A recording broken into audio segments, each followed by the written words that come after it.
जय गुरु जी। शुक्राना गुरु जी। आज एक सत्संग शेयर करना था। इस 31 दिसंबर 2024 में जब मैं सेवा में था तो गुरु जी ने एक आवाज़ दे के बोला था कि तेरे आने वाले अगले 2 महीने बहुत ही माड़े ने, ऐस तो सिर्फ तेनू तेरी माँ बचा सकती है। तो जब उन्होंने ये बात बोली मैंने यही रियलाइज़ किया कि हाँ जी, मेरे को अपनी मॉम के पास जाना है, उनको रिक्वेस्ट करनी है या मैं उनसे मिल के आता हूँ। नेक्स्ट डे मॉर्निंग में जब हम लोग सब अपने सेवा कर रहे थे तो वहाँ जब हम दाना डालने गए तो वहाँ पे हमने देखा कि जो एक गटर था उसके पास एक हनुमान जी की मूर्ति पड़ी हुई थी। देख के दिल बहुत ख़राब हुआ। आसपास लोग यूरिनेट कर रहे थे, डॉग्स थे वहाँ पे। तो जब मैं मूर्ति के पास जाकर देख रहा था नम आँखों से, मैंने पलट के अपनी आंटी की तरफ देखा। तो जब उनको देखा तो उनकी तरफ से एक ही आवाज़ आई, घर ले चलें। मैंने कहा इनकी बहुत मर्यादा होती है, प्लस इनके तो चरण भी नहीं है, मैं कैसे करूँगा इनकी पूजा। कहते सब हो जाएगा। मैंने कहा देख लो। कहते अच्छा, अगर आप यहाँ से अपने घर जाओगे क्या अपने कंफर्टेबल बेड पे सो पाओगे जब तुम्हें पता है कि तुम्हारे भगवान वहाँ सड़क पे पड़े हुए हैं। तो मैंने वहाँ गार्ड्स को बोला चलो लेके चलें। हमने किसी तरीके से उठाने की कोशिश की, नहीं उठ रहे थे तो मैंने याद किया कि मैंने कहा भगवान निमंत्रण से आते हैं। तो मैंने अपनी ये 2 उंगलियां सिर्फ ऐसे टच करी दिखाने के लिए कि मैं उठाने की कोशिश कर रहा हूँ। और मैंने जब टच करी मैंने एक ही चीज़ बोला, हनुमान जी घर चलें। और वो मूर्ति उठा ली उन्होंने, बूट में रखी है, ऊपर लेके आए। हमने पंडितों को बुलाया लेकिन सब भाग जाते थे, कहते थे आप एक शव ले आए हो घर पे, आपके घर में पाप हुआ है, आपके घर हम घुसेंगे भी नहीं, आपके साथ क्या होगा। मैंने कहा मेरे साथ होगा ना, आप इस चीज़ को प्लीज़ भूल जाओ। लेकिन मैंने गुरु जी को रिक्वेस्ट करी हमें इनकी पूजा करनी है, हमें प्लीज़ रास्ता दिखाओ। तो गुरु जी ने एक पंडित जी से मिलाया जो आए। उनको आने से पहले मैंने रोका, मैंने कहा इनके चरण नहीं है, मुझे डांटना नहीं।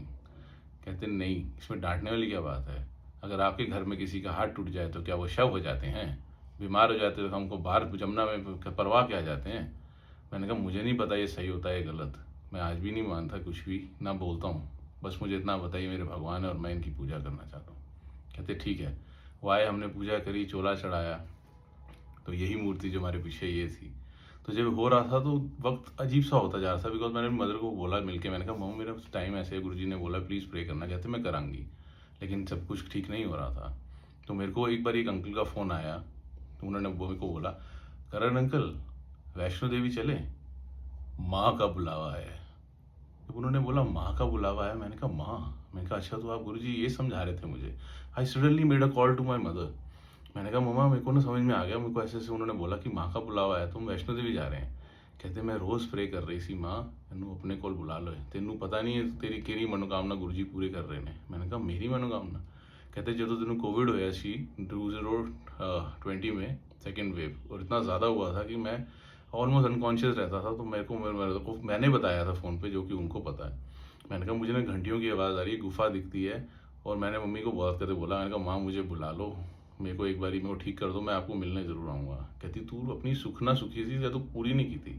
मैंने कहा ऐसा तो नहीं है, बट हाँ मेरा शायद चाह थी और मैंने नहीं, तो गुरुजी ने मुझे याद दिलाया। हमने वैष्णो देवी की तरफ चलना शुरू किया। तो उस दिन जब हम लुधियाना पहुंचे रात को लेट, तो वहाँ पे जब मैं सो रहा था वहाँ पे मुझे हनुमान जी का एक ड्रीम दर्शन आया कि मैं हनुमान जी के लेफ्ट शोल्डर पे बैठा हूँ। वो ऐसे उड़ते हुए लेके जा रहे हैं हमें पर्वत के ऊपर, कहीं उतरते हैं वहाँ मुझे ऐसे करके नीचे उतारते हैं, मैंने ऐसे हाथ पकड़ा हुआ और मैं उनके साथ चल रहा हूँ। एक गुफा में जाते हैं, माता की पिंडी रूप के सामने खड़े होकर हाथ जोड़ के कहते हैं माता, इन्हें महाराज ने भेजा है। और जब वो ये बोलते हैं तो दोनों तीनों पिंडी रूप में से एक एक लाइट आती है, जुड़ती है, एक हाथ बन जाता है ऐसे करके मेरे सर पे ऐसे आता है और ऐसे लाइट आती है और सब कुछ एकदम ऐसे हो जाता है, मैं उठ जाता हूँ। जब मैं सुबह उठता हूँ उसके बाद हम वैष्णो देवी गए, हमने इतने अच्छे से दर्शन किए और बड़ी बार किए। इवन वहाँ पे माता की रसोई के पास मैं कैसे पहुँच गया मुझे आज भी नहीं पता, घूमते घामते। और हमने वहाँ से भूखा पड़ता है प्रसाद भी लिया। नेक्स्ट डे भी गए, पूरी रात हम दर्शन करते रहे और वापस आए। ये सब होता रहा और चलती रही ज़िंदगी और मैं खुश हो गया। मैंने कहा कितना मज़ा आया, क्योंकि एक ही बात है, जब आप किसी भी दर पे जाते हो वो सारे दर एक ही हैं। गुरुजी ने खुद बोला था मैं ज्योत से आया हूँ, लाइट से, और उसी लाइट में वापस चला जाऊँगा। तो मैंने हमेशा एक ही चीज़ देखी, मैं जब भी गुरुजी के पास जाता हूँ मेरे सारे भगवान मेरे को मेरे गुरुजी में दिखते हैं। और मैं जब किसी भगवान के पास जाता हूँ तो उन सारे भगवानों में मुझे अपने गुरुजी दिखते हैं। तो मेरे लिए सब मेरे अपने हैं। मेरे को किस रूप में वो कहाँ आ रहे हैं, किस रूप में कहाँ जा रहे हैं मुझे नहीं पता। मैं तो हर इंसान में भी गुरु का वास ढूंढता हूँ। जब वो भी गुरु के रूप हैं, सारी संगत भी गुरु के रूप है, मेरे सारे भगवान भी मेरे गुरु, और मेरे गुरु में सारे भगवान और सारे भगवानों में मेरे गुरु। तो तो इससे ऊपर मुझे क्या चाहिए। मैंने उस दिन इतना इतना प्रे करा कि मैंने बोला था। उसके बाद टाइम जब ठीक होना शुरू हुआ, गुरुजी के साथ मौज होनी शुरू हुई, तो मैंने गुरुजी को एक ही चीज़ बोली। मैंने, गुरुजी अगर ये माड़ा टाइम है ना तो अच्छा नहीं चाहिए। आपने माड़े टाइम में इतनी मौज कराई हुई है ना, मुझे ये डर है कि ये अच्छे टाइम में ये सारी मौज आप मुझसे वापस ना ले लो। तो ये इतना प्यारा सत्संग मुझे लगा था गुरुजी के साथ रहते हुए कि रब ने मुझे मेरे हनुमान जी से मिलाया। क्योंकि बचपन से मैं एक चीज़ बोलता था, गुरुजी मेरे को बहुत पसंद है, पर मेरे फेवरेट हनुमान जी हैं। और गुरुजी ने अपनी शरण में भी रखा, उसके लिए उनका शुक्राना है। इस नाचीज़ को अपने साथ रखते हैं, प्यार देते हैं और सारी संगत का भला करते हैं। तो सब भगवान देवी देवता सब पे मेहर करे, सबको खुश रखें, गुरुजी की भी शरण में रहें और सबको खुश रखें। जय गुरुजी, शुक्राना गुरुजी।